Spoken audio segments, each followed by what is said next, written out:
Logic Podcast number 1501, March 11th, 2025. 68 degrees on this day last year, 2024. And 27 below on this day in 1948. Hail the flashlight king.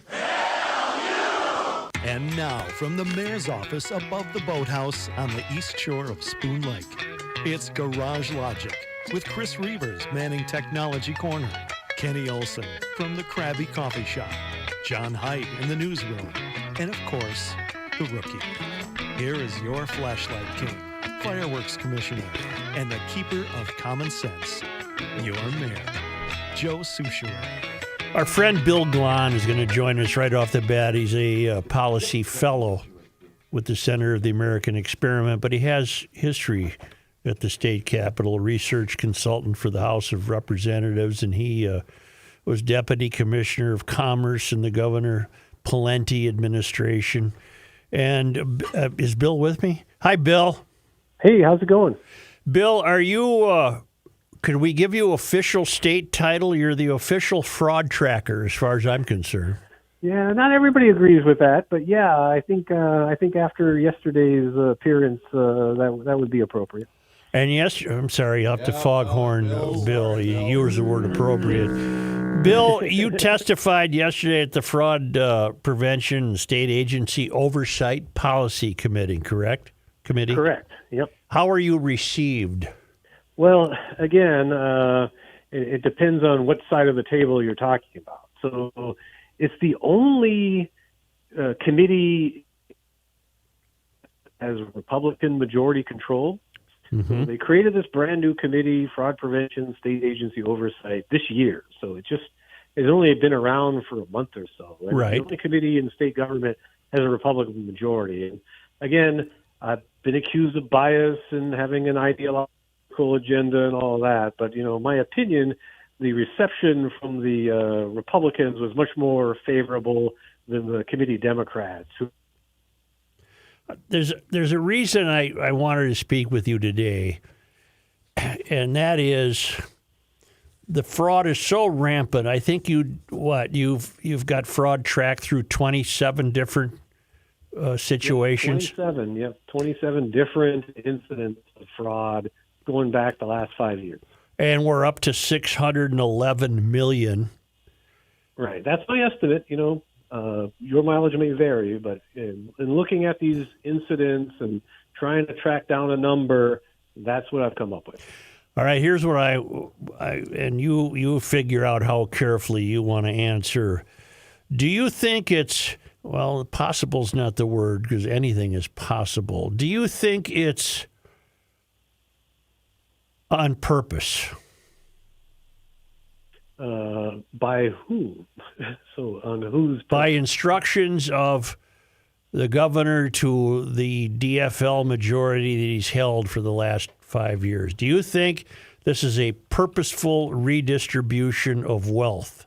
And they're doing it by saying, let it go to the nonprofits, and if they get caught, the courts take over. Yeah, I guess I would put maybe a little nuance on that one. I wish you would. So it's, I think the case there has, and people ask me this, there's always been fraud as long as there's been government, but is there something different about what's going on recently? And the difference is the quantity. Maybe there's not more incidents, but the dollar amount, you add an extra 0 or 2 or 3 zeros to the level of fraud that we used to see a few years ago. So, and I use the child care one as an example. So you used to have child care fraud, some child care facility being prosecuted for $10,000 frauds or $50,000 frauds. And so now with the Feeding Our Future, the food fraud, you're seeing people being prosecuted for $5 million frauds, $50 million frauds. It's just orders of magnitude more money. And trying to see, was it the COVID that seems to be where a lot of this stuff started to be going from nickel and dime to industrial scale?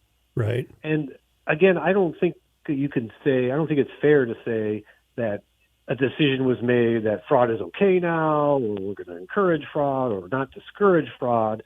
But I think a decision was made we have to prime the pump during the COVID years to keep the economy going. We just have to throw money out into the economy because we don't have schools open, or we have restrictions on people getting out in the public. We got to get aid to people, the free food, or whatever the program was.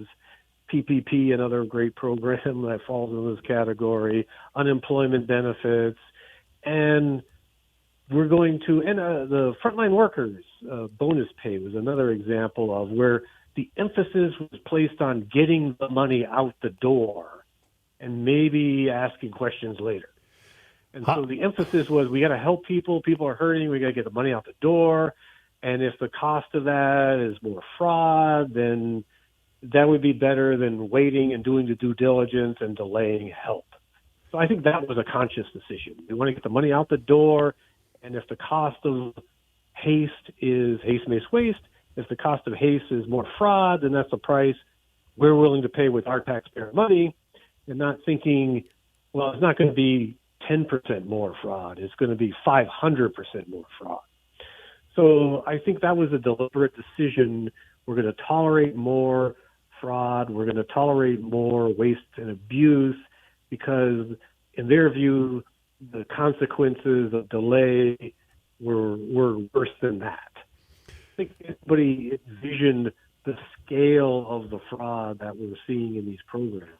But no one benefited. No one benefited from the food fraud except the thieves. That's what's so frustrating. I was talking about this in front of that peak year, that 2021 peak year of the fraud. More than 2/3, 70% of the dollars that went out in that food program went to people who were later kicked out of the program for not following the rules, or in the case of Feeding Our Future, prosecuted in federal court. Right. So it wasn't, hey, a little bit of fraud, but at least the bulk of it got. We're losing you, Bill. You got to adjust your head or something. Okay. Yeah. Is that better? Not really. Are you on a cell phone? I am on a cell phone. Now that's better right there. All right. I moved in my office to get closer to the window. Okay.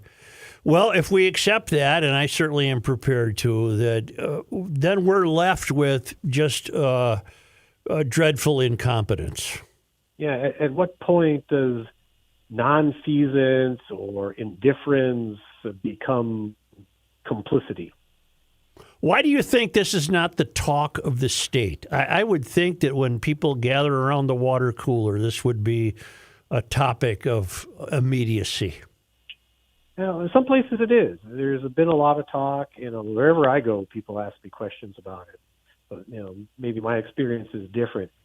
I'm not a native Minnesotan. I moved here as an adult, but I've been here for more than 30 years. And what I would observe as a little bit of an outsider, but a long-time resident, it goes against Minnesotans' conception of themselves. So Minnesota, and I think rightly so, and well-founded, had this idea of we're generous. We're almost like those Scandinavian welfare states of yesteryear, where maybe we have high taxes, but we take care of our own. We're generous. We make sure that nobody gets left behind, and that we're a good government state. We're not Illinois. We're not Louisiana. We don't have corruption. We do now. We do now. That Wendell Anderson holding up that fish on the cover of Time magazine. Right. The good life in Minnesota. And I think people think that's the world we still live in. And so when they hear about these billion-dollar frauds or quarter-billion-dollar frauds, it goes against people's conceptions of themselves. And who they are and what state this is. Maybe if you lived in Illinois, like, oh, well, that's just standard operating procedure. You lived in New Jersey, well, that's just the way things are done here. But Minnesota, it goes against people's view of how things are and should be. So people are only now, I think, coming to understand that all is not well, that there's a structural problem in the state that's not getting addressed. Well, there's a structural problem in the government that's not being addressed. There's too many. The buck never stops on anyone's desk.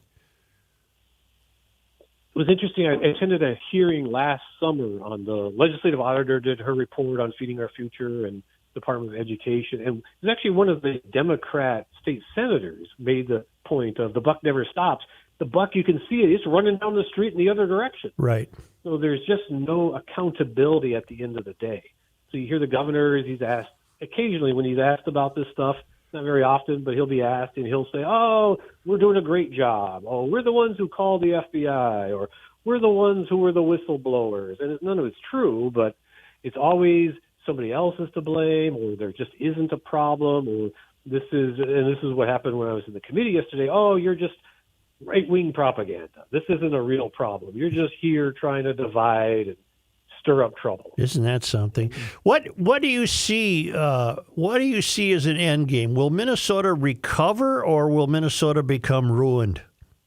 Well, again, I guess the next year or two are gonna be, and I would say the same thing at the national level.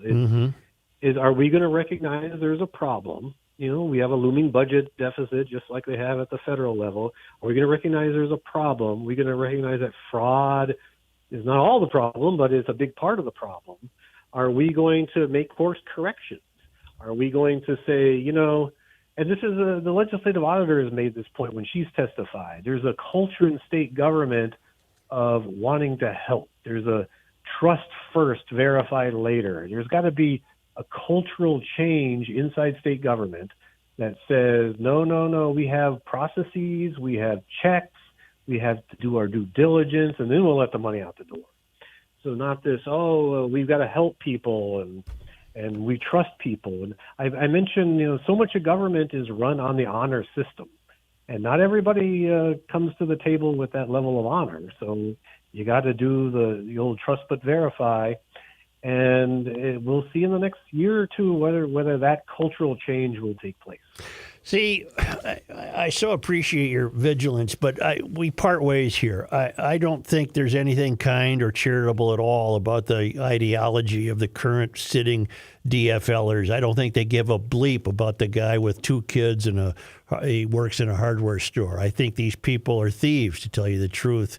And I'm going to go with you in the sense that maybe it's not purposeful, but I don't think it's done out of kindness. I think it's done out of bitterness, incompetence. Look what you experienced yesterday. They can't even accept the reality of the facts. They just immediately make it political and say, well, we're hearing from some right-wing voice.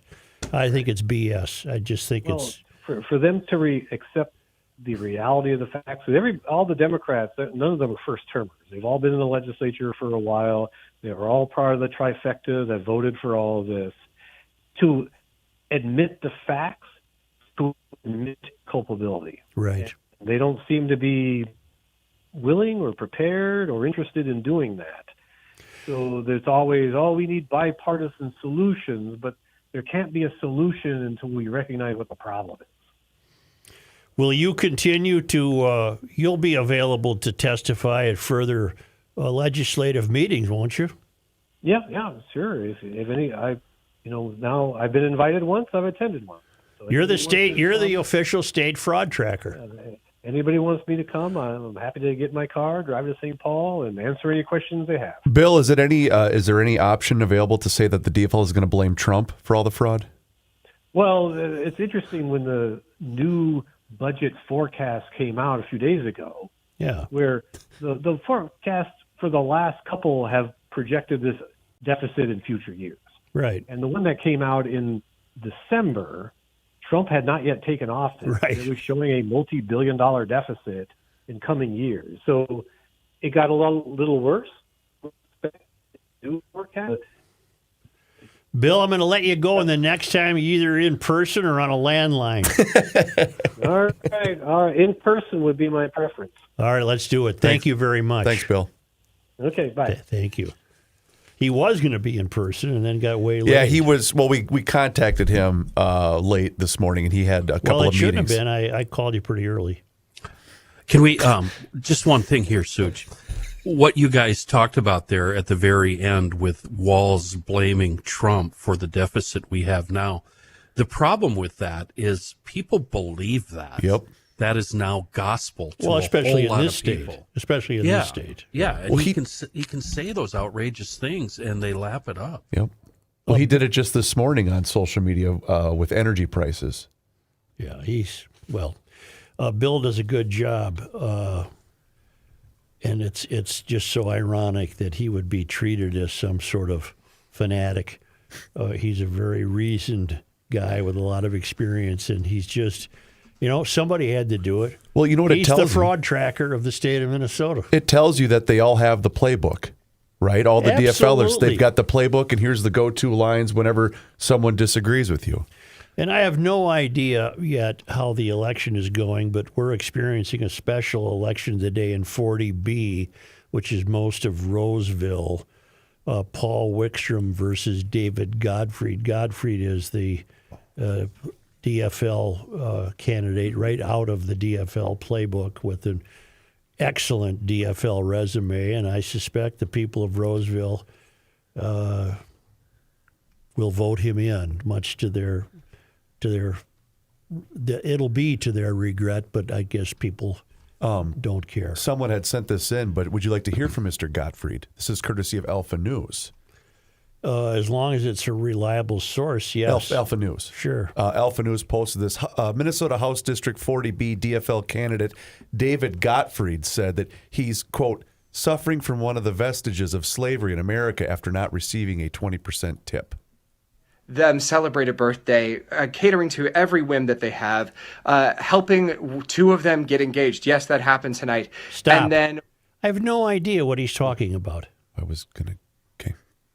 What is he talking about? I just tried to set it up. All right, play it No, then. no, it's Well, fine. maybe it'll become clear to me. Okay. 20% gratuity, that makes me feel trod upon. That makes me feel like shit. It's ironically enough, it is me suffering from one of the vestiges of slavery in America, which I suppose is, I guess, appropriate, being that I am a white guy. But the fact of the matter is, when somebody stiffs me or leaves 10% after I have done my damnedest to make sure that they had a great fucking time, I feel used, and honestly, it makes me feel like fucking. Yep. So there you go. There's Wait a the minute. mindset. Is this guy working a restaurant? He did. He's a server. Yeah. And he's grousing about not getting enough in tips? Correct. But I played it because that's the mindset of the people that we're electing in this state. And for some reason, he's able to create a laying on of hands all the way back to slavery? Well, then he's a Missourian who doesn't like the country. And that's who we keep electing in this state. Yep. I thought he was a lawyer. Is he talking about something that happened in his past? Well, this video surfaced this morning. So someone found this on either one of his social media accounts but basically unearthed this on the day that, he's up for election. Are you going to clean that up a little? I will. Yeah. I don't care. Well, but the thing is that's just, it's so alarming that we only discover this stuff, basically after the fact. But these are the people that we're running, which is basically what you've been begging for years. Well, Wickstrom is out there. He's trying his best. And as we've said, he's got no shot to beat this guy. I won't go into it today. We'll go into it Friday. But I want to thank the GLers who came through for me on the lists of the garage door openers. Mary was all over it. Mary Edel. Yep. Thank you to Mary, and thank you to Lee Troska, who has a spreadsheet and has kept track of all the garage door openers. That's and too just bad. just as a tease, I can tell you that the earliest, and I remember this, the earliest garage door opener was March 16, 2012. And the next day, I remember that was St. Patrick's Day, and all the golf courses were open. I do remember We had that. an incredibly warm spring in 2012. That was our first ever opener, was March 16th, 2012. He's got the openers from 2001 through last year. And we can go over them when we finally have an opener. Last year, for example, now this is very interesting. Okay. Just occurs to me. On this day last year, March 11th. It was 68 degrees. That happens to be the record high for this March 11th was last year. But our opener last year did not occur until May 10th when it hit 73 degrees. This guy even has the times. 1:31 p.m. It hit 73 degrees last year on May 10. The average opener for us is April 27. Yeah, I'm looking at it. It's an amazing document. Thank you, Lee. The earliest was what, March 16th, Yeah. I said, Yep. 2012. May 10th last year. Wow, and that was the year of no winter last year. Yeah. So we must have had some cold Chinook winds blowing. No, not those. The Nanook winds. What? Calcutta Clipper? Some kind of winds came through, and I don't know what they were. What do you want? Oh, you want this? Yes, sir. Oh, well, garage door season is here. It's always garage door season. Right, it is the garage door. God, I'm becoming you. Everything's a season. 'Tis the season. Of what? If you need a garage door guy, make it Precision Door MN. They've become the Garage Logician's garage door guy. Put this number into your contacts for Precision Door.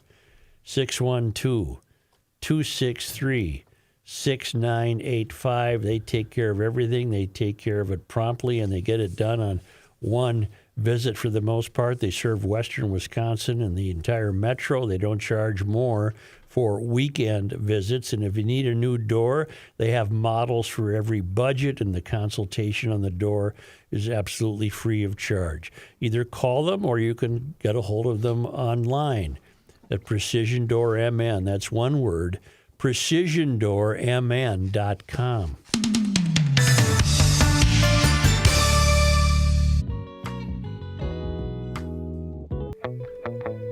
The Earth is not your mother.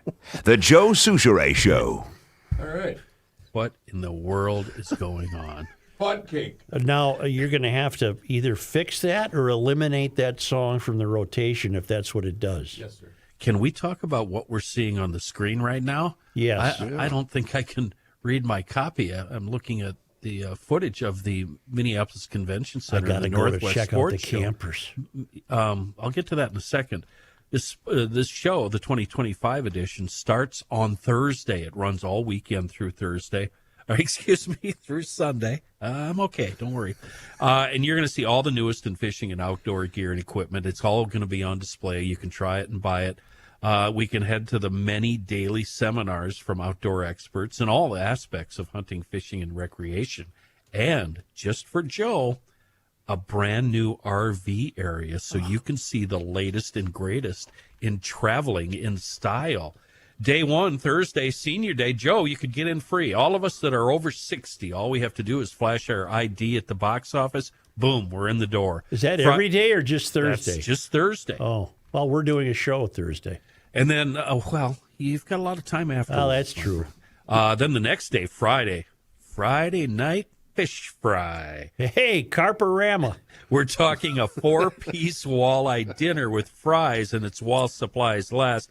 These are fine walleye, Joe, and not those janky carp from Full Delay. Smoked carp. Admission $15 for the grown-ups, $13 for the kids, ages 12 and under get in free. But if you're a GLer, you can save $4 per ticket by using the code GARAGE at northwestsportshow.com. It's all coming this weekend, the Northwest Sports Show, Minneapolis Convention Center, starting on Thursday. You like a nice bunt cake? I do. I love bunt cake. Yes. Okay, we can bring down into focus the tariff problem. First of all, I don't know why we're at war with Canada. I don't want to be. But there's a local outfit named Nordic Wear, right? Yep. They make bunt cake pans. Why, I don't know, but the aluminum for the bunt cake pans they get from Canada.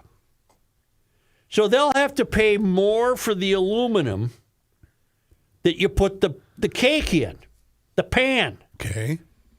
So that means you then either are going to pay more for a bunt cake at the bunt cake store if there is such a thing. There is. Or you're going to pay more for the pan itself so that at home you can make your own bunt cake.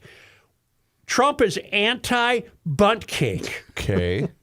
Well, there's no reason to be anti-bunt cake. There's no reason to be at war with Canada. None. Zero. Agreed. I think what he's saying is he would prefer that the aluminum come from the United States. Nordic Ware's been making bunt cake pans for 100 years. They know how to make a bunt cake. I don't. If they They think know what's up. Canada's aluminum's better for cakes, I don't think Trump's war is with Nordic Ware. it is. It's exactly what it is. It's with. It's probably fueled by RFK Jr. Bunt cakes are bad for you. Let's charge too much for the aluminum. Playing the role of Kenny today, Joe Souchere. I think he would prefer that these raw materials come from the United States, and if they don't, he'd like a little better deal on them. That's his motivation. How it turns out, I don't know. Yeah, well, how it's going to turn out is a bunt cake the pan is going to cost you more money. That's what's going to turn out. Because Trump is anti-bunt cake. The family that runs Nordic Ware are big GLers, and I'm sure they are applauding your tirade right now. Well, how many years do you think they've hung in manufacturing in this godforsaken state? Right on Highway 100, right? And here they are. They're the king of bunt cake. They're the king of pans. They're the bunt king. And all of a sudden, this bozo wants to start a trade war with Canada that's going to affect the price of aluminum that Nordic Ware pays to have aluminum shipped to them so they can continue to make bunt cake pans. Trump is anti-bunt cake. Did he ever stop to think he was anti-bunt cake? Do you have some sort of problem with bunt cake, much like you do peanut M&Ms? Is that what this is about? Oh, I didn't even think of that, Kenny. You're worried that your flow is going to be cut off? Do you devour the entire cake at once like you do a bag of peanut I'm M&Ms? not even sure I know what a bunt cake is. But I got an opinion. But if I ate one... It's not about the cake or the pan. It's actually about something completely... Bunt cakes is it a sponge cake? No, it's No, it's a bunt They're cake. delicious. Is it called a bunt cake because of the pan? Okay, you know what a lifesaver is, right? Imagine a large lifesaver. That's the shape of a bunt cake. I'm very aware. I know what the pans look like. Well, then how do you not know what a bunt cake is? Why is it different than a regular cake? Shape different. It's like a big ring. They're very moist and delicious. Yep, it's a nice cake. It's a good cake. Wait, And so we happen to be governed by a president who's anti-bunt cake. But Kenny makes a decent point. No, he doesn't. What if this Depends does on who you lead ask. to a larger scale of manufacturing jobs, for instance? Isn't that probably what this is in relation to? You know, it's hard for me to really think that suddenly, because aluminum might become a little more expensive, suddenly all bunt cake manufacturers will be located in the United States. I'm sure Nordic what? has got. I'm sure Nordic is dealing with competitors in China. Well, that's what your gripe was about the steel company acquisition. I didn't have ago. a gripe about steel. I've never brought steel up on this show. We had an extensive Well, conversation. maybe somebody else was here. I don't know if we're turning this into a serious conversation, but if we are, I don't the know, John. The trade agreement we have with Canada was negotiated by Trump's first administration. So, in other words, he's fighting his own trade agreement. Back at the table. He's back at the table with himself. Reminds me of the Fort Laramie treaties back in the 1800s, huh, John? Black Hills and whatnot. Yeah. We thought. Wait, which side did I just come out on? there? I don't even know. I'm not sure what's going on. I'm very confused right now. Well, good luck to Nordic Ware. As I say, can you imagine what they've hung in here through over the years? With this godforsaken collection of stiffs who run this state? Say, I think Minnesota, like California, has clung to the idea that when it comes to self-defense, we Minnesotans must first retreat. Am I on the right track, Kenny? Yes. It's been taught for years in my permit to carry classes, yes. In California, a sheriff is speaking out against a bill that the Democrats have come up with that essentially makes self-defense illegal in California. And that's not unlike this state. Assembly Bill 1333 was introduced in California 2 weeks ago. Riverside County Sheriff Chad Bianco gained traction on social media with a post reacting to the bill, which he says will essentially make self-defense illegal in the state. Los Angeles Assembly member Rick Zur introduced the bill, which he says aims to narrow the criteria for justifiable homicide. But Bianco told Fox News Digital that the bill will just further embolden criminals. The assembly member that has come up with this, if it was his idea, he certainly has absolutely no business being an assembly member representing people, Bianco said. And what my knowledge is of how things happen in Sacramento, I'm not giving him an out because he certainly had some talking points for this bill. But these are bills written by special interest groups, and the majority of the special interest in Sacramento are pro-criminal. And so apparently well, let's keep going. Bianco continued, they want criminals to thrive. It's just bizarre to me. How could you even have thought that process up that says people should not be able to protect themselves? Honestly, I don't understand it, and I've never heard a sane, legitimate argument otherwise. Bianco said the bill will make it more difficult for law-abiding citizens to protect themselves from violent criminals. This is basically saying that if somebody approaches you and is going to rob you or steal your stuff or harm you, your only option is to run, and they get whatever they want, Bianco said. If they're there to steal your car or your purse or your wallet or to harm your wife or your kids, your only option is to run away. They get to do whatever it is they want, and you just have to run away. And this is the absolute ultimate display of zero consequences for criminal behavior. Bianco, by the way, is running for governor of California.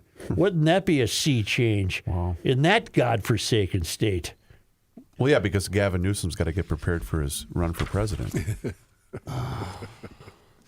I don't have time. I don't have the energy to Is this a bill that's being pushed through the House and the Senate in California right now? Yeah. So it's more than just a talking stage. There is no one, Bianco said. There is no one other than the Democrats in Sacramento who think this is a good idea.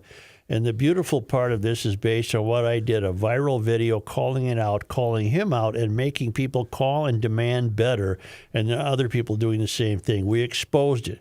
So this bill, there's no way, he said, this bill will pass. Now, in Minnesota, it's been talked about this session. A bill to expand your right to self-defense in Minnesota has failed a House vote. Right. Yeah. Did you know that? That was last week. I did know that, yes. In Minnesota, you can use force, even deadly force, to defend yourself, provided you first tried to get away from your attacker and your counterforce is commensurate with the danger you are facing. Correct. And that duty to retreat legal standard will remain the case because the House was unable to get enough votes just this past Thursday to pass House File 13, which would have allowed a person to use reasonable force in self-defense, regardless of whether a reasonable possibility of retreat to avoid the danger exists. So the Mysterians in this state are suggesting that you can't, what they call it is, well, you people that we don't trust, meaning the DFL is looking at the mass of Minnesota citizens, we don't trust you and we don't like you. And as far as I'm concerned, as far as we're concerned, if you don't retreat, then all you're wanting to do is shoot first and ask questions later. That's kind of the message that I've felt. That's over what the they years. think of us. They don't. They don't think highly of us at all. Either does Walls. Walls has been saying things like, "You'll end up people shooting each other for a parking space." I don't think that's ever happened in Minnesota. It's so much the case, Joe, that ever since, I don't know, what do I get these every 5 years? You have to go and re-up and take the full class again. And I was in the very first class, and all of them since then. They always preach to you, even if your shooting in your mind was justified and your life was in danger, he was coming at you with some sort of weapon, or maybe he'd already fired shots at you. You have to stress on the 911 call and when the police show up that you were afraid for your life. I've been told in many classes to always say and repeat it, I was afraid for my life. I was afraid for my life. Well, didn't we have the story yesterday where a guy, or 2 days ago, carjacking victim, and he should have been killed, but the bullet missed his head? Yeah, it was a kid, actually. Yeah. It was a little kid. Okay, so to avoid the ire, You'll still get the ire, but yes, I see where you're going. Yes is the answer. to avoid the ire, I go out to my car in the parking lot of a store, and I'm confronted by a thug with a gun pointed at me. And I happen to have a gun. I'm not supposed to use my gun. I'm supposed to run. Yeah. Well, what if the guy shoots me when I'm running? Well, then you're dead or you're wounded. Oh, is that how that works? And a gunfight in your mind and a real gunfight are two very, very different propositions. Because in your mind, you always have time to pull your gun and you're always ready. And you don't. You don't. No, and there's a good chance it's not going to play out like you say. The one rule that sticks in my mind, not rule, but advice is an example. You're in the convenience store. You're in the Dorito aisle. You hear a commotion at the counter. Obviously, they're being robbed, held up at gunpoint. It's your job to get away from there or stay away from that confrontation, no matter what. Even though you think you have a firearm, you think you could stop it, you think you could save lives. If your life is not in danger, it is up to you to get out of there. Okay, what if I'm in my own house? Where am I supposed to run to? Well, they always say you're fine in your house defending your life and your family. And the joke is, of course, if you shoot him in the backyard, be sure you drag him in the house. Right. That's the old joke. But no, in that case, if you have a detached garage, you're standing in your kitchen looking out the window and you see your garage being robbed. You better just put up with it. Yeah. Well, exactly. The store, the Minneapolis guy, the alley, the neighbor was just looking out his window and they shot at him. Remember the video we all I'm talked sure about? that kid's Couple back on the weeks ago. street. Yeah. Mary will find some compassion for him. Yeah. His brain isn't fully developed, Joe. We We did have a case a few years ago where one guy with a permit to carry was involved in two situations. One was where Summit Avenue meets the Mississippi in that park. You know, I that remember park? that from years ago. I do. And he was also involved in a shooting on, I believe it was 35W, right around Portland or Chicago. I remember that as well. With a school bus. If I don't. remember right. Yeah, I'm not buying that guy's BS. And it was the same guy, and I think wasn't he convicted in that school bus thing? I believe so, but not for the. No, in the park it was justified. We are governed by people who, well, when it comes to Democrats, we're governed by people who don't like us. They don't like people. And then you go to Florida, where the governor and the sheriffs and all the deputies and the police, they're all on the side of the homeowner / gun owner. And they actually say to the camera, you should expect to get shot and killed if you're in this state and you're going to rob somebody's house. Quite different there. If I'm in my car and my gun happens to be available to me, and I'm approached by a would-be car thief, Yeah. who sticks his gun at my window and pointing at my head and says, "I want your car." I think these people in Minnesota expect me to say, "Okay, get out of the car and watch him drive away." Yeah. Right? Yeah. Exactly. But the conversation you need to have with yourself is my car worth the lawsuit, or is it worth losing my life? Do you show that person your firearm? Are you ready to shoot that guy through the window? What if the car is full of kids and a wife? Hammer the gas. Right. Those are all legitimate questions. Yeah, I mean, I've said this. Well, I mean, how do you know that surrendering your car to this fellow, that you'll still get your kids out of the car? Yeah. And what about this scenario? What if the gun is fake? The perp has a fake gun. Well, then you're going to prison for life. You shoot him. Yeah. He's dead. Yeah. And now what? Either way, it's going to be an awful situation, and there's going to be a lot of court. And what our leaders want us to know is don't dare think of defending yourself. Ooh. Basically, that's what it comes down to. It seems like that's what the message is. Yeah. Don't dare defend yourself. It seems that way. And it's what this guy is saying, and Bianco is saying in California. We're not supposed to defend ourselves. And he's running for governor. Do you think the people of California must be as stupid as the people of Minnesota? Yes. To continue to put up with this BS.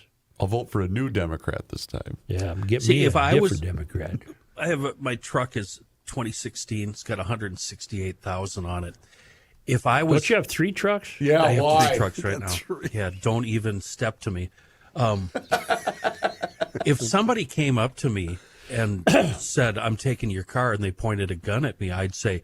And I'd pull out my gun and I'd say, "You make this truck disappear. I never want to see it again. If this thing turns up anywhere at any time, I'm going to hunt you down and I'm going to take care of you." Yep. I better not see this truck on Craigslist tomorrow. Ever. Get rid of this thing.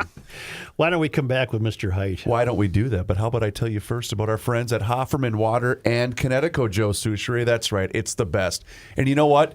It's the season to get yourself some. God, we're all poisoned. We're all poisoned. I did that just to get you going. But here's the deal. Hofferman Water wants you to upgrade your water treatment system. I did this a couple of years ago, and I'm so glad I did. And it's funny. I haven't even done the math yet on just how much money we're saving on an annual basis because we don't buy bottled water anymore. It comes right out of the old chute inside of our home. But you got to get on the schedule and have them come up for that free water analysis. And you can do that one of 2 ways. You can go to HoffermanWater.com and you can book your appointment through their website, or you can give them a call directly at 612-895-2440. Either way, you can get on the schedule to have them come up for that free water analysis.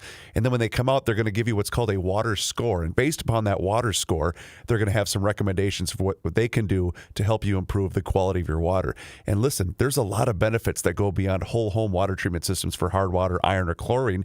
Having a fully third-party certified reverse osmosis system, it's going to take reduced contaminants that are commonly found in both city water and also with well water. But you got to get on that schedule. 612-895-2440 or visit HoffermanWater.com. Hofferman Water has been proudly serving the state of Minnesota for over 50 years. Please do me a favor and mention that you heard about them on the Garage Logic podcast.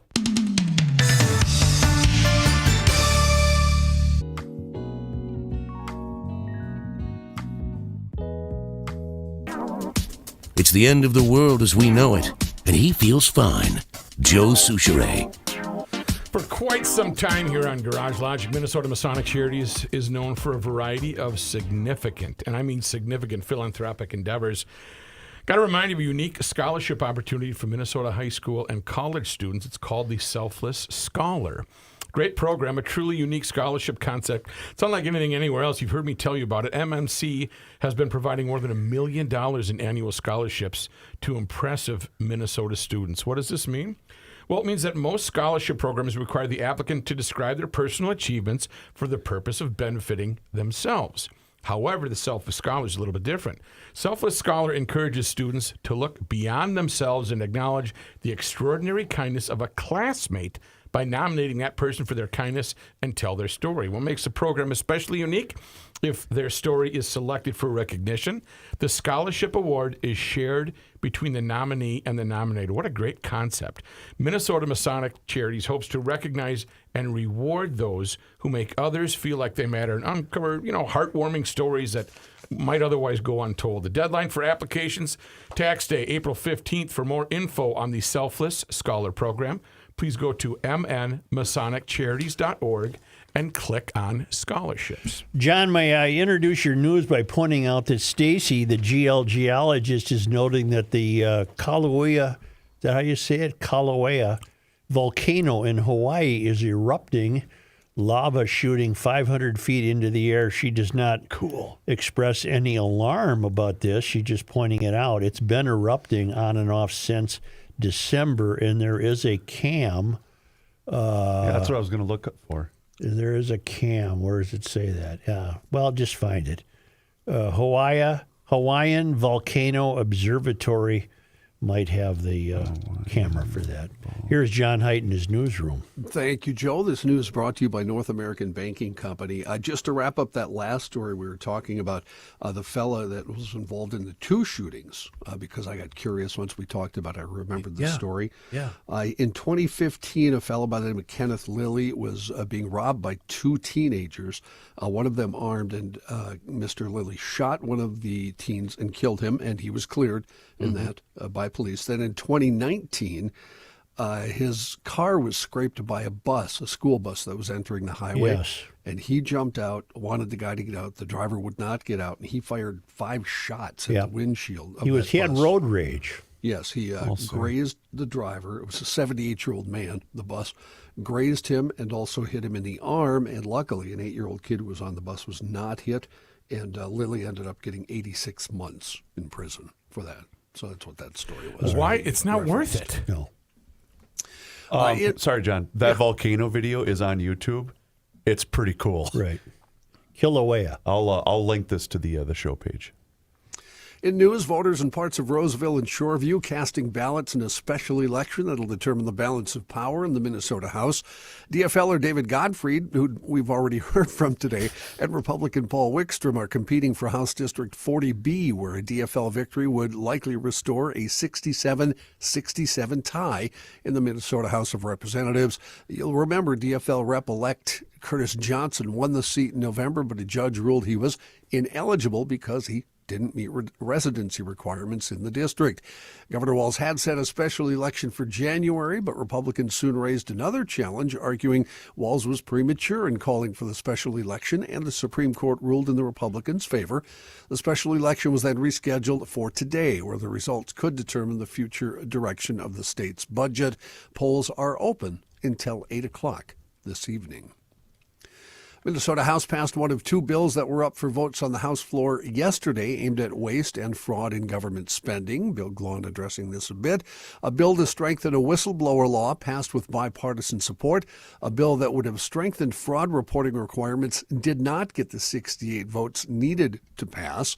Representative Kristen Robbins of Maple Grove said her whistleblower bill will make it easier for state employees and others to come forward.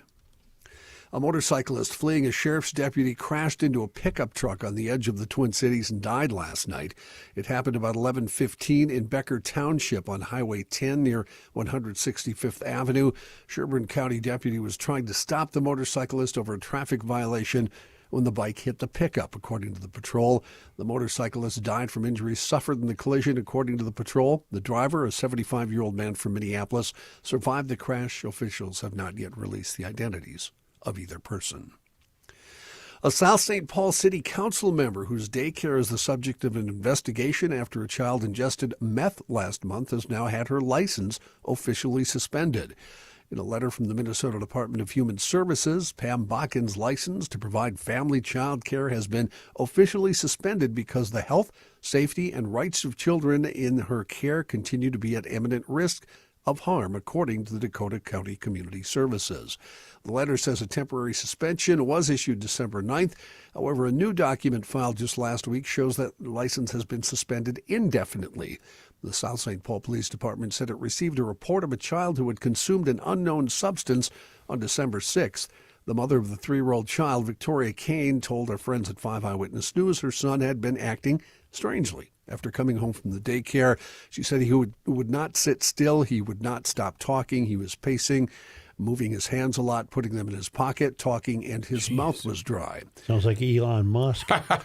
Did the kid mention anything about aluminum and tariffs and she said the bunt daycare cakes? The daycare told her he'd hit his head at school earlier in the day. However, drug testing at the hospital revealed he had amphetamines and methamphetamines in his system. The child will be okay, but there are still questions surrounding who's responsible and who was at the daycare that day. Lakeville police confirmed it is investigating the incident due to a possible conflict of interest for South St. Paul Police because the daycare is licensed to Bakken, who's an elected official there. Oh, At a South St. Paul. The kid kept screaming out, Trump is anti-bunt cake. yes. So I am no longer in the market for daycare services, but I would prefer that mine did not have meth. I don't know how you guys feel. John, here's the question I have. Was this this chain of events was all limited to Dakota County, or did the state get involved? It's all Dakota County at this point, right? Because the state, they got daycare centers that are getting millions and millions and millions of dollars, and nobody even there. Now, wait a minute. In a letter from the Minnesota Department of Human Services. Oh, they got to this gal, huh? Her Okay. license was officially suspended, so the state is involved. And as well they should with the meth. That's terrible. But it's kind of funny that we did find one in South St. Paul we can write a letter to. Right. But in the meantime, we got a lot of them where if you ask the daycare provider what's happening, they say, well, we're only open at night. They're here at night. They're here at night. Yeah. At a South St. Paul City Council meeting February 18th, Bakken received both support and calls to resign from people who live in the community. Bakken has the right to appeal the suspension according to the DHS letter. I missed the part about an elected official is the one running the joint. She's a city councilwoman in South St. Paul. Huh. That was the lead of the story. I'm sure Jimmy knows her well. Yeah, I'm sure. And she's got a little house there in South St. Paul. I suppose she, does some daycare. What are you going to do? Got a drug mule in the back? And No. It could be that somebody brought it in. You got come on.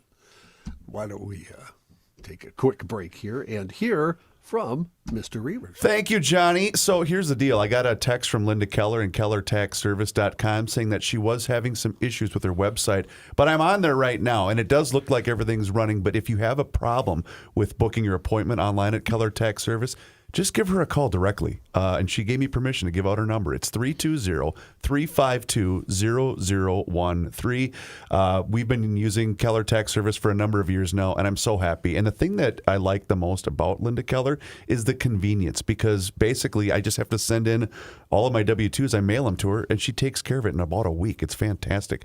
But here's the deal. We're getting close to a month out here from tax filing date, so you better get on that schedule. I think she does still have some evening appointments and also some weekend slots still open, but you got to get on that schedule right now. So give her a call directly at 320-352-0013, or just go to her website, which is KellerTaxService.com. And there's all sorts of tax tools and tax information that's also on her website that's super helpful. So what doesn't matter what type of return you're filing, married, single, business related, it doesn't matter. She handles all types of returns for all types of people. And even if you're out of state, she can help you out as well. So once again, KellerTaxService.com. And please let Linda know that you heard about her and Keller Tax Service right here on the Garage Logic podcast. Here's a man who spends hours in hardware stores, sifting through the nuts and bolts of life. Joe Souchere. In national and international news, tariff fallout. As we talked about yesterday, the Canadian province of Ontario raising prices on electricity exported to the U.S. states yesterday, adding a 25% surcharge to power transmissions. President Trump now says he will double his planned tariffs on steel and aluminum from 25% to 50% for Canada, escalating the trade war. Trump says the increase of the tariff set to take effect tomorrow is a response to the price increases from Ontario on the electricity. In related news, retaliatory tariffs from China on U.S. ag imports kicked in yesterday, with Beijing placing 10 to 15% duties on products ranging from pork and beef to soybeans. China is the largest international market for U.S. ag exports, amounting to almost $34 billion annually. President Trump overstepped his constitutional authority in freezing almost all aid on U.S. humanitarian development work abroad, a federal judge has ruled, saying the administration could no longer simply sit on tens of billions of dollars that Congress has already appropriated for foreign aid.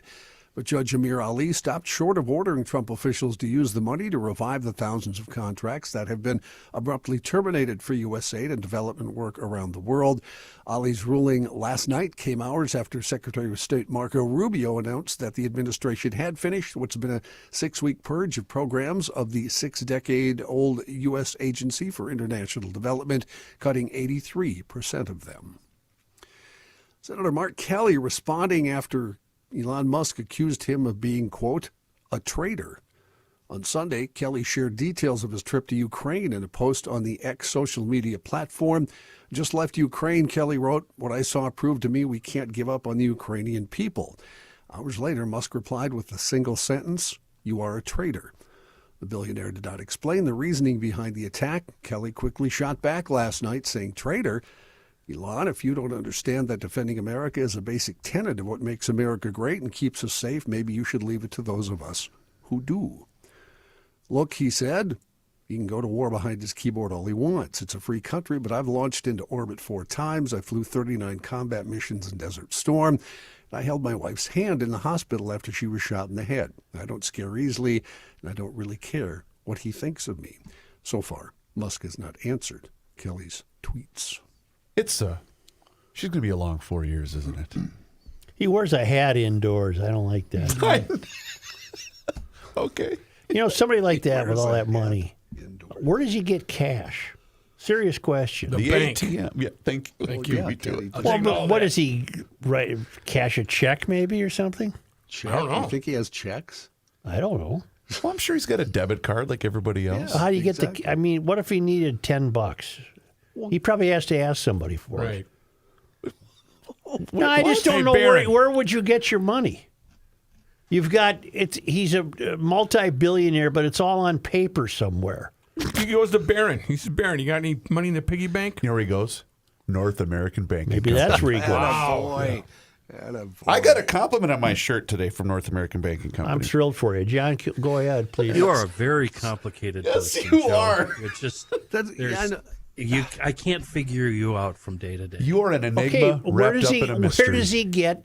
I've often wondered the same thing about other people. Where would you get a pocket full of cash? You're just unimaginably wealthy, but it's all on a piece of paper somewhere. Let me ask you something. Do you think people that have been able to generate serious amounts of wealth have issues on where to secure liquid cash? Yes. Well, don't you think he has accounts like everybody else where Yeah. he has money in? And he has where several he can of go them. get the money. Yeah. I guess. And he's got probably not just a guy, but a team of guys that handle Maybe he has assets. a cash guy. Maybe he said, "Hey, Bert, I need $25. I'd One like of the that job." 28 kids I got has got a fundraiser at school." Kind of like Snoop has a guy that all he does is roll doobies for him. Right. It's his weed guy. Kenny's right, because I have many questions and thoughts about Elon Musk. As you guys know, Yeah. none of them are revolved around where he gets his cash. Oh, well, see, I was wondering about that. One more question. Does it upset you? What does? This whole Elon, where's he get his cash thing? Are you mad about it? No, I've wondered that about rich people all the time. Okay. You never see him at the bank. You know what? I'm going to Google that. Joe is like the emoji that you can use on your phone. He puts his hand to his chin and he goes, I wonder where Elon gets his money. Here's my fantasy after winning the lottery. Hey, now. Is I just have $1 million in 20s at home. Okay. That's if I win the lottery. I'm just Are you taking gonna- out right away. I'm taking out $1 million in cash. You guys, I am not joking. I just pulled up on Google. All I typed was, where does Elon Musk? And the first thing that pops up says, get his money. Okay, what does The it very say? first thing, which means bank. this thing is listening to us. Elon Musk is the wealthiest person in the world with an estimated net worth. It says the bank. Okay. Problem solved. The bank. Item next. Anything else, Your Honor? See, and one other thing that we're all missing here. Joe is the last person on the planet that walks around with folding money. The rest of us just use our card. Yep. Yeah. It's exact change every time. Yeah. In other news, That's why we're getting rid of that stupid penny. Because nobody pays in cash anymore. Southwest Airlines said this morning it will begin charging customers a fee to check bags, abandoning a decades-long practice that executives had described last fall as key to differentiating the budget carrier from its rivals. I don't ever want to fly again. Southwest, which built years of advertising campaigns around its policy of letting passengers check up to check their bags for free, said people who haven't either reached the upper tiers of its Rapid Rewards loyalty program, bought a business class ticket, or hold the airline's credit card will have to pay for all checked bags. The megalodon. You guys know what a megalodon is? Big animal. shark. It's a prehistoric one, right? shark. Very Shark. good. Thank you, Rook. You got it. I watched Shark Week. It was a big shark in the old days, and they're getting an idea now of exactly how big it was. The University of California at Riverside has been examining the vertebral column of found megalodons, and they conclude the predator was actually closer in shape to a lemon shark or even a large whale. In other words, supersized.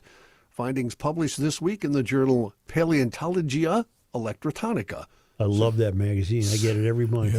I bet. suggests the prehistoric marine predator likely reached lengths of up to 80 feet. Holy mackerel. Was it a big shark? That's a big shark, yes. that's a big serpent. Didn't get out much. Not as much as we would have liked. And weighed at least 94 tons. They had to get a couple grain boards. Get that shark. Yeah. 94 tons. Had to make get it- the fire department involved. Oh, that's right. Whoopsie. Did we just... You're all right. You're all right. Weighed in at 94 tons, making it comparable to the size of a large blue whale. Not as much as we would have liked. Oh, my God. Okay, excuse me. Now, back to the news. Ancient human relatives. We Yeah, got more were we still ancient on the stuff. shark? No, this is a new one. This Oh, is, because this I is was a new gonna. one. I didn't want you to be done with the shark yet. Aren't we? Don't we speculate that there still might be a megalodon or two out there? Hiding in the deep Yep. depths. Yeah, they don't see them much. There's got to be. Sure. Okay. In other ancient news, ancient human relatives crafted sharp-edged tools out of animal bones about 1.5 million years ago, according to new research. Discoveries at Tanzania's Olduvai Gorge, not Tanzania, a famous East African fossil location, represent the oldest known evidence of systematic bone tool production by hominids, according to archaeologist Ignacio de la Torre, the Spanish National Research Council in Madrid. Evacuations conducted from 2015 through, did I say evacuations? Yes, you did. Excavations. Excavations conducted from 2015 It's kind of an evacuation. through 2022 unearthed 27 bone tools and sediments that had already been dated. All of this in the new issue of Nature magazine. I love that one too. Either two fossil hominids known to have lived in the area around 1.5 million years ago could have created the bone artifacts. Now, what's a hominid? a human? I see. These weren't the fish we're humans talking about. Evolved. No, I no, see. human. Yeah. I saw a picture of these tools. Wonder where they got their money. Yeah. Saw a picture of the tools, and it shows a progression of how they were progressing. Oh, yeah. They all look to me like a rock. Every single one of them, Really? even as they progressed. Really? I mean, they became a little more pointed Yeah. as you progressed along. Well, the learning curve was slower then. It'd be tough to be an Yeah. archaeologist. Yeah. Scott is a loyal listener of the Garage Logic Town Council, and regarding Elon Musk and cash, it was public knowledge a few years ago that Musk borrowed money from banks for interest with his own stock as collateral, then deducted the interest paid on the cash borrowed for his personal operating expenses to avoid paying income tax. Brilliant. Yep. That's Using the brilliant. system. Yeah. Brilliant. That's why he's worth a lot of money, and we are not. You're either in the game or you're not. Thank you, Scott. And a new MIT-led study, I think this is good news, isn't it, confirms the Antarctic ozone layer is healing Well, I think that's a good thing. as a direct result of global efforts to reduce ozone-depleting substances Scientists, including the MIT team, have observed signs of ozone recovery in the past, but the new study is the first to show with high statistical confidence that this recovery is due primarily to the reduction of ozone-depleting substances. Within the Earth's stratosphere, ozone is a naturally occurring gas that acts as a sunscreen. In 1985, scientists discovered the hole in the ozone layer over Antarctica that opened up during the austral spring between September and December. It was allowing UV rays to filter down to the surface, leading to skin cancer and other adverse health effects. The study's author is Susan Solomon, the Lee and Geraldine Martin Professor of Environmental Studies and Chemistry. At the time, she had worked at the National Oceanic and Atmospheric Administration back in '86 when they discovered all this, so she started studying it. In 2016, Solomon led a study reporting key signs of ozone recovery. The ozone hole seemed to be shrinking with each year. Still, the observations were qualitative. The study showed large uncertainties regarding how much of this recovery was due to concerted efforts to reduce ozone-depleting substances. Those substances, by the way, are, hairspray, that kind of stuff.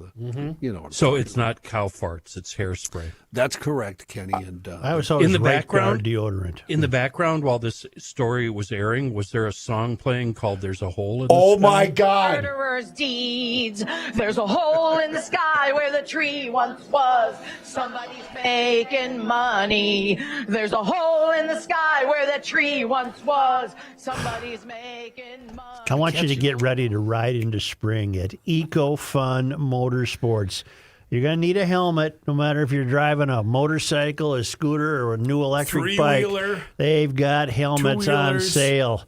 You can get your top brands, LS2, HCI, Alpine Stars, with prices starting at just $50. Don't miss out. If you've stored equipment with EcoFun, get ready to schedule your spring pickup. What a fantastic store if you've not been there. It's on Highway 97, immediately west of 35 in Forest Lake, and down on the Service Road of Life near County Road 42 in Burnsville. But check out a Recon Explorer mountain electric bike. It's $26.99. It was $54.99. Scooters, motorcycles, 4x4s, youth recreational equipment. It is a really, really fun store, and the Forest Lake location has a wonderful, wonderful parking lot. There's no need to leave there if you're going to get a new electric bike.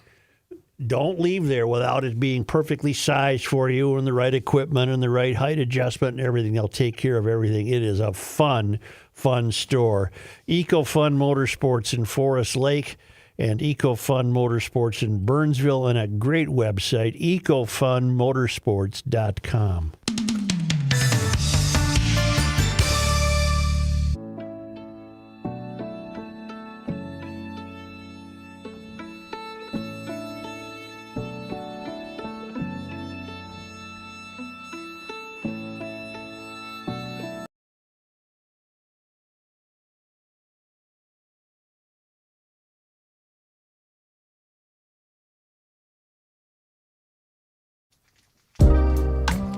This guy wears many hats, just not indoors.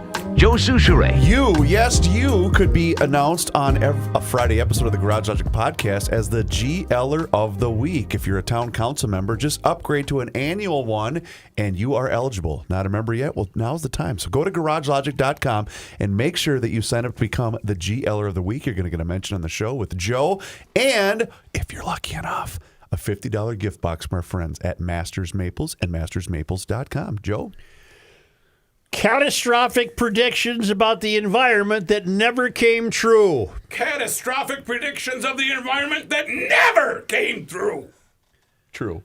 In 1970, S. Dillon Ripley, a wildlife conservationist who served as secretary of the Smithsonian Institute, warned that 75% to 80% of all species would be extinct by 1995. Wrong. Wrong! In 1970, Kenneth Watt, Thank you. That's an ecologist and professor at the University of California, Davis, warned that there won't be any more crude oil, that none of our land will be usable for agriculture, and the world will be 11 degrees colder by the year 2000. False. In 1970, biologist Paul Ehrlich at Stanford University warned that by the end of the decade, up to 200 million people would die each year from starvation due to overpopulation. Life expectancy would plummet to 42 years old, and all ocean life would perish. False.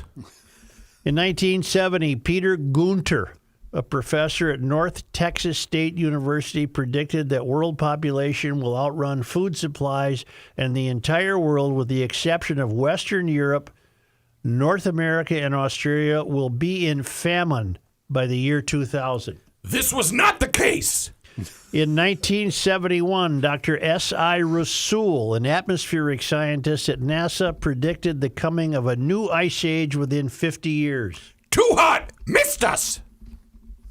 In 1975, Ehrlich, the Stanford biologist, warned that 90% of tropical rainforests and 50% of species would disappear within 30 years. Not true. In 1988, Hussein Shahab, environmental affairs director of the Maldives, warned that his island nation would be completely underwater within 30 years, which wouldn't even matter because experts also predicted the Maldives would run out of drinking water by 1992. No! In 2004, a Pentagon analysis warned of global anarchy due to climate change. Major European cities would be underwater by the year 2020, at which point Britain will be suffering from a Siberian climate. Wrong. That is. In 2008, Bob Woodruff of ABC News hosted a 2-hour climate change special, warning that New York City could be underwater by 2015, among other apocalyptic predictions. In 2009, is this the last one? Boy, I hope so. Yes. I'm getting winded here. In 2009, this is number 10. In 2009, former Vice President and climate activist Al Gore predicted the Arctic Ocean would have no ice by 2014, which is the same thing Greta Thunberg said would happen by 2022. Both wrong. This was not the case. Is that different than the one that's on the poster board out here? Yeah, it's just the latest list. But Okay. I keep lists. Yeah, I think you should hang on to that one, I too. might keep this one. Well, I like those lists. I got to isolate the Trump wrong one. We need that as a sounder. Wrong. You got to do this, though, when you do it. Yeah. Wrong. The guy's anti-bunt cake. When he was debating Hillary. Just Wrong. screaming into the microphone. Yeah. Just a minute. Is there something here? Oh, okay. Only because they come to us all the way from Marloth Park in Mpumalanga, South Africa. Well, Mpumalanga's province. From the Traveling Lymans. Back on the road again. On this day, March 11th. in 1862, the troops of the 1st Minnesota Infantry Regiment occupied the town of Berryville, Virginia. Berryville. Are you kidding me? You got to be kidding me. What do you need to live in that town? What? That Berryville? founded by my relatives, No my way. ancestors. Absolutely. Oh, that's cool. You knew Barry? Berryville, Virginia, where they found the print run of the local paper half completed. Members of the company printed their own 4-page edition, which contained humorous news about the Army and war. Copies of this paper are rare and valued Civil War memorabilia. What a great prank. Wouldn't that be something? Isn't that neat? B-E-R-R-Y, right? Berry. Yeah. Yeah, Wow, what? Cool. These are your people? Yeah. So is that up near you, Ken? Chris? Yeah. I'm looking it up. I'm trying to look it up on the map. Yeah. I've never heard of it God. before. Chris? Hi. Berryville, Virginia. I don't know where Berryville It's not is. up near Kenny. No So Civil by War battles. St. Cloud of Virginia. You really got to start listening. to What? this. I'm sorry. You really, really need to listen to the show. I was listening. No, you weren't, Chris, because you said, is Well, that wait a up near minute, you, wait a minute. Kenny? Hold on. Maybe he's innocent. Do you think that the Civil War was also fought in Minnesota? Wait a minute. Well, once you said that, I immediately went to the Google. Hold on a second then. Backpedal. What's the connection to Minnesota if it's in Berryville, Virginia? Oh, my God. Help me! The first How about Minnesota you regiment? quit being a bunch of jackasses and actually listen to I'll something? answer. I'll Why don't answer. you- why don't I'll you answer reread you. that? I'm I'll going to answer you. reread it, John. It's Okay, my good. mom's dad's people. My mom's maiden name is Barry. Now, On this day, yeah, reread what you read. come on. Silent. March 11th. I don't blame them from being mad at you guys. Not me. You guys. In 1862, Yeah. the troops of the 1st Minnesota Infantry What? Regiment First Minnesota Infantry occupied the Regiment. town of Berryville, Virginia, What does that have to do with Minnesota? where they found the print run of the local paper half completed. Members of the Minnesota company Regiment. printed their own 4-page edition, which contained humorous news about the Army and the war. Copies of that paper are rare and valued Civil War memorabilia. Are you got that now? Now I got her. May I inject one more thing about that? Virginia, Minnesota? Because Kenny said Berryville, his folks founded it, right? Apparently. You know who owned the land? Colonel Bob Hope. John Hite. What? H-I-T-E. Are Really? you kidding me? No, it's spelled different than me. But Colonel? You know who the editor of the paper was that had to flee? Jeffrey Henry Souchere. Yeah. Yep. Yeah. Matthew, what was your connection? yeah, you must have a connection, right? Bunt cake. He was a colonel. His first name was Barry, B-A-R-R-Y. No, his last name was Angus. How you doing, He Colonel? was big. Well, He was big out east. we're picking low-hanging On this fruit. day, They are. On March 11th. maybe we should give Chris a little quiz on these. Yeah. Come on. Be nice to me today. Well, then listen. Yes, sir. On this day, On March 11th.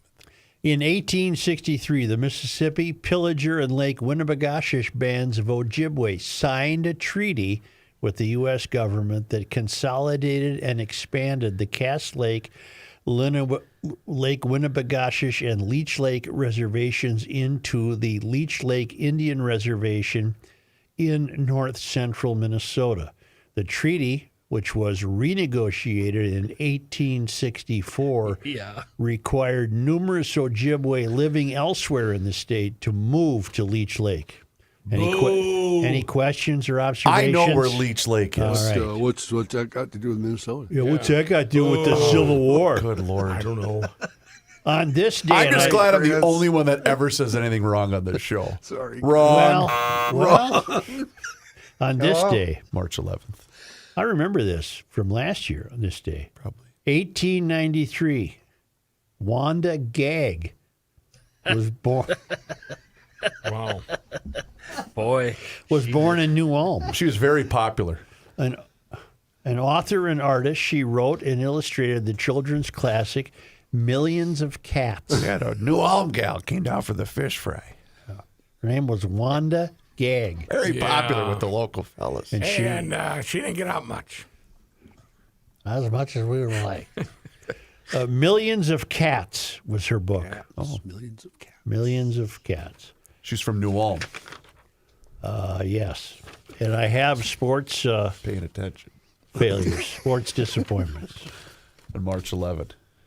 Well, on this day in 1999, Steph Marbury was traded. Oh, I was devastated.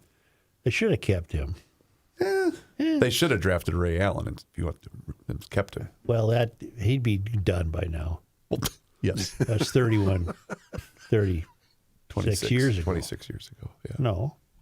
Yes. It Oh, was. yeah, 26 years. I was thinking You're thinking about Boy, you Wanda. you sure are stupid, Joe. Do you Yeah. listen to the Joe. program? of Wanda. You know anything about history? For some reason, I know this, and there's no reason to know it. Kenny Stabler's girlfriend was named Wanda. Really? Yeah. Down on the Redneck Riviera in Alabama. I have, historically speaking, just my own experience. If you know a Wanda, she's a fun person, if you know what I'm saying. I've never known Wait a minute. Yes, I have. I've known Wanda was my when I got to pay inside at my gas station.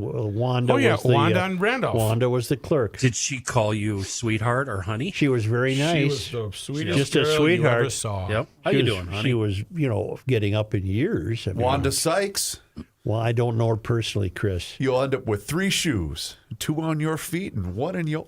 I thought she was great on that show. Yeah. Well, Well, we kind of did her today, huh? some of try us again did. tomorrow. No, can't win them all, Joe. You can give it. All you can do is try your best. Yep. Thanks, Coach.